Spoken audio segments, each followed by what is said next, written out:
Okay, wait, don't click off. I promise what you're seeing on screen right now is related to this video. I had to start this video by mentioning a specific detail that is impossible to see actually in-game, but it is there in the game. If you were to decompile SFFaFN and look at Chase Figure Granny's texture, you'll notice that she has brown shoes. And the reason she does is because the mystery minifigure set that she's from, the Frenemies Mystery Minis, she and all the other Granny variants have brown shoes, and that's not something that Granny has in the original game. Normally she wears black Victorian-style shoes. But yes, in SFFaFN, Stan gave Chase Figure Granny brown shoes, and it's not possible to see that in-game, so I had to start this video by mentioning that specific small detail, just to get it out of the way. Now let's get to the actual Easter eggs that you can see in this game, as well as all the small details you can actually see. Let's start with things that actually come from DV games. On Granny's room camera, sometimes she will play the piano if she's in the room for long enough, but if her AI makes her leave the room, then she will stop playing. This means that the best way to get this Easter egg is if you play with Granny on 0 and just watch her camera.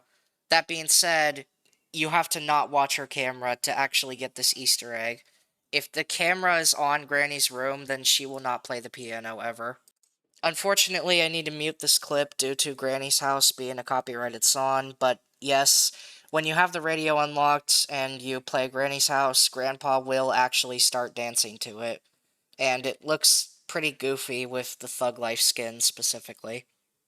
And if you don't know how to get the radio, you have to beat Extreme to unlock it. When Bob leaves your office from the left door, he will say one of the various voice lines he says in the Twins if he lost the player after chasing them. But specifically, if he says that he wants coffee, then he will go back to his room and actually start drinking coffee. And the coffee is always on the desk if you never noticed it.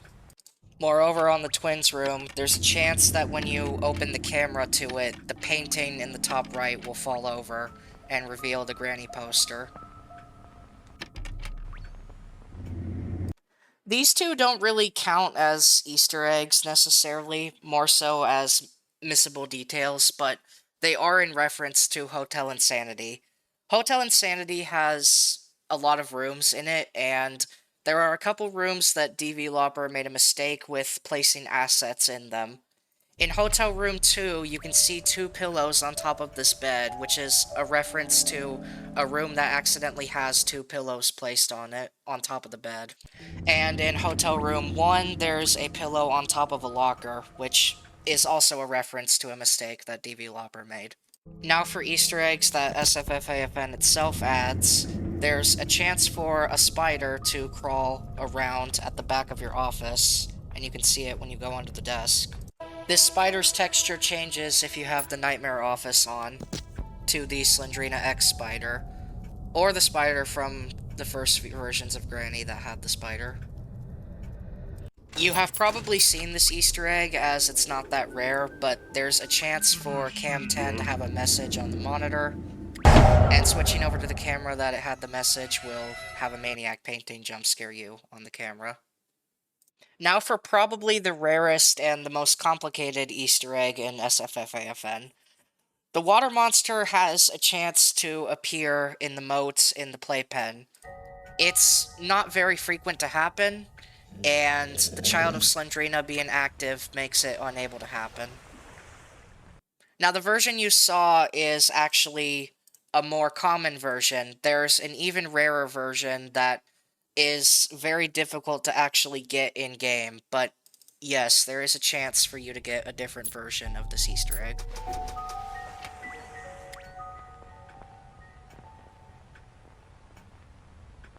You can tell which version you got by the sounds the water monster makes.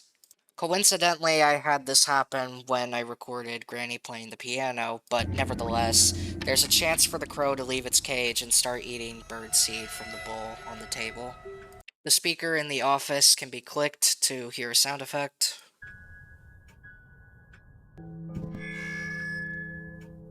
The challenge Nightmare, which is unlocked once you complete Extreme without buying the ticket, has a reward visible on it that is the evil chair from Granny 3. The evil chair replaces your regular chair that you would see when you go under the desk, and clicking it gives you the text, an evil chair. The gift box has 4 different advertisements, but this specific one is an Easter egg since it's a reference to what this game was based off of. It's also the only non-official developer thing in the game at all. And now for an Easter egg that I'm sure nobody at all watching this really knew about unless I told them about it. In Robot Hunt 2D, when Ticket Control starts blaring its alarm, it spawns robots in.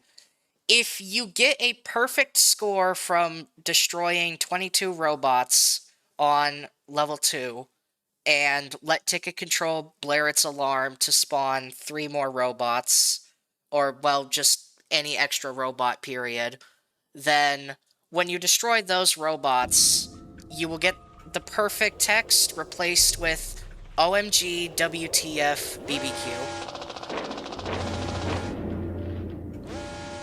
This is internet slang and doesn't mean anything at all. It's just a funny Easter egg that Stan decided to add to Robot Hunt 2D. It's also impossible to see this Easter egg if you have Slendrina's mother on a high AI level, since she will prevent you from doing this. And the final Easter egg I want to talk about is the spider skin with the Nightmare Office enabled. You probably knew this from my All Jump Scares video, but the spider skin for the Child of Slendrina has a sub-skin, and that skin activates when the Nightmare Office is enabled, and it turns the spider into the Nightmare Spider from Granny Chapter 2.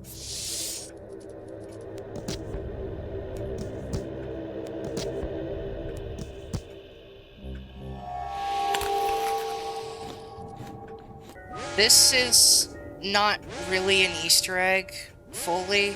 Ignore Ticket Control blaring, but, well, Robot Hunt 2D actually has an ending screen, and you will see it if you get 999,999 points. And when you have that score, once the level ends, wherever you got that score, then you will see the ending screen for Robot Hunt 2D.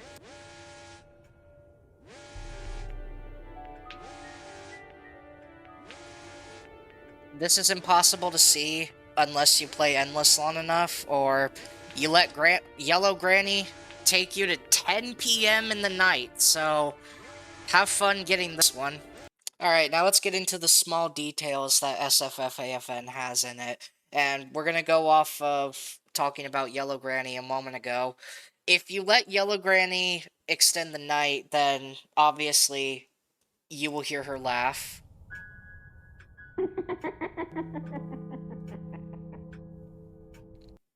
But it's different if you're viewing the cameras.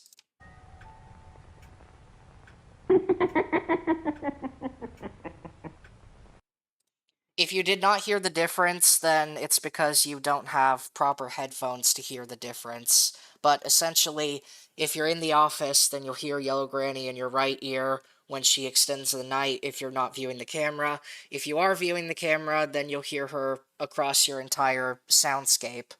However, if you have global status on, then it's different.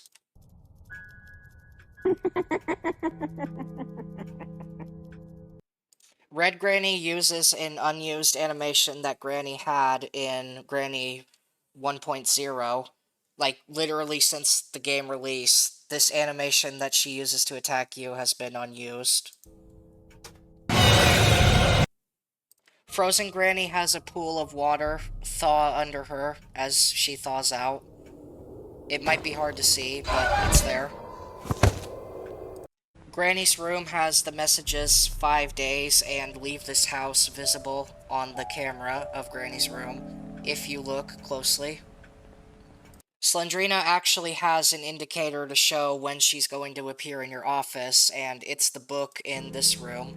If her face is there, then she isn't going to appear, but if it's not, then she will. This is not the case if you have the classic Slendrina skin enabled, since, well, that model of Slendrina never had the book be a thing along with it. The gift box has sorry, a unique death screen for if you die to it. More specifically, that death screen will show if you destroyed all the robots and don't get rid of the advertisement.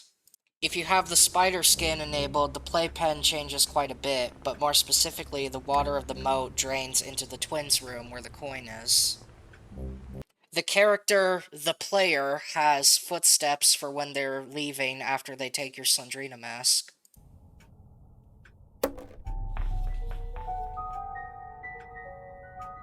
Teddy actually moves on the cameras when they leave.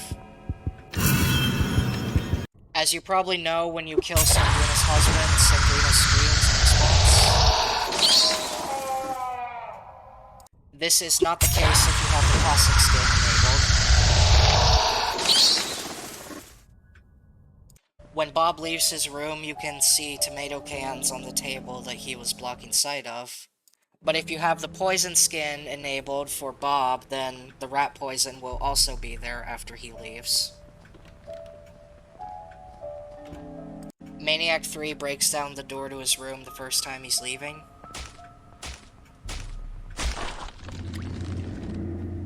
And finally, before some more elaborated details, Robot Hunt 2D has 3 medals that you can earn on the title screen of it. To get these medals, for the bronze one, you just need to survive a night with the robots on 20 or higher. To get the silver one, you need to get 113,500 or more points in a single night.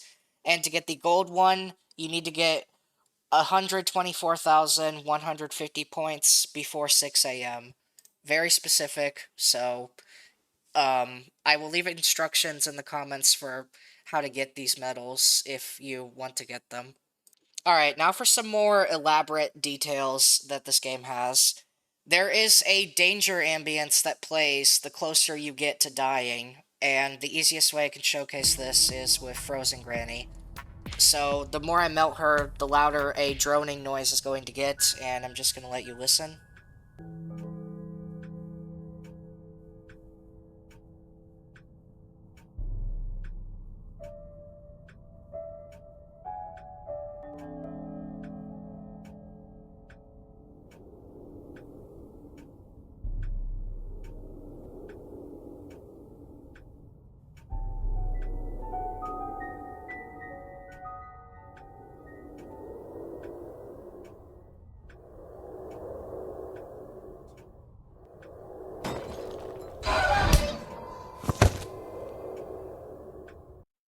If you play with everyone on 0 AI, then you can see a note on the front door from Granny 1 for playing on practice mode.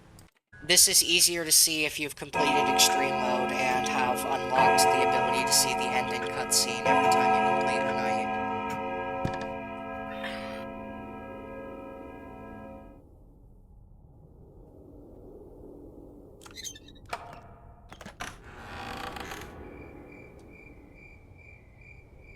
Speaking of the ending cutscene, it's actually possible to see all of the items that the player gets once they first complete Extreme, and hear that they're unlocking the front door with all of them. All of them are visible on the cameras, and I will show you where they all are right now. The cutting pliers are in the playpen. The crowbar is in the twins' room for the boards on the door. The padlock key is in Slendrina's room on top of the anvil. Obviously, there's a wire on the front door itself, but the other wire is in the backyard.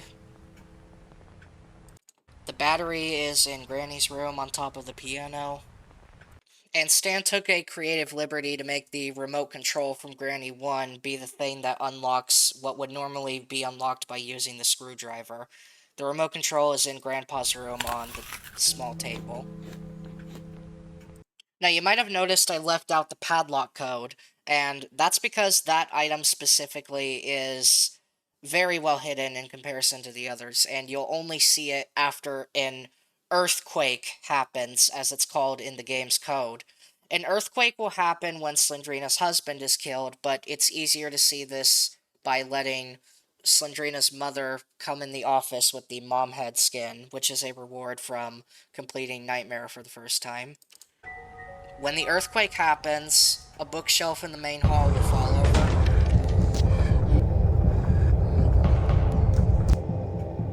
And at that point, you can see the padlock code on the other bookshelf that didn't fall over. And as shown just a moment ago, the master key is inside the grandfather clock in Grandpa's room, and you will see this once you complete Extreme for the first time, and every time you complete a night after that. If you complete Ticketless Nightmare, then the star on the menu will be a shadow star as a special showcase that you did do it. If you complete Extreme for the first time on a save file without buying the ticket, then the reward screen will include the Thug Life skin for Grandpa, alongside the other 3 rewards that are normally obtained from Extreme without buying the ticket.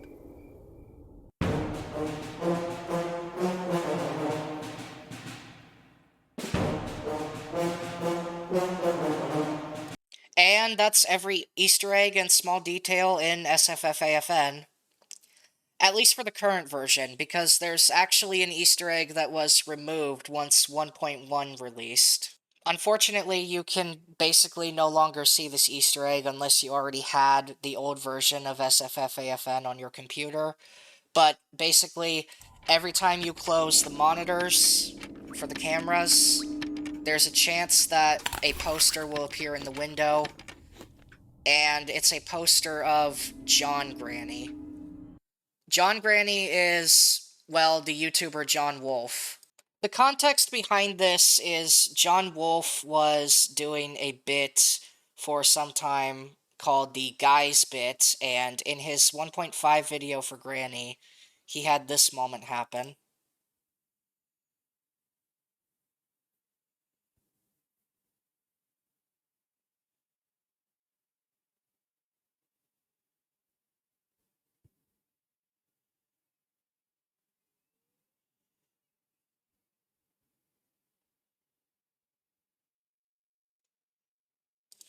And, well, the community found it really funny, including Buttery Stancakes, so she decided to include it as an Easter egg, but in the end she removed it since it wasn't official DV media.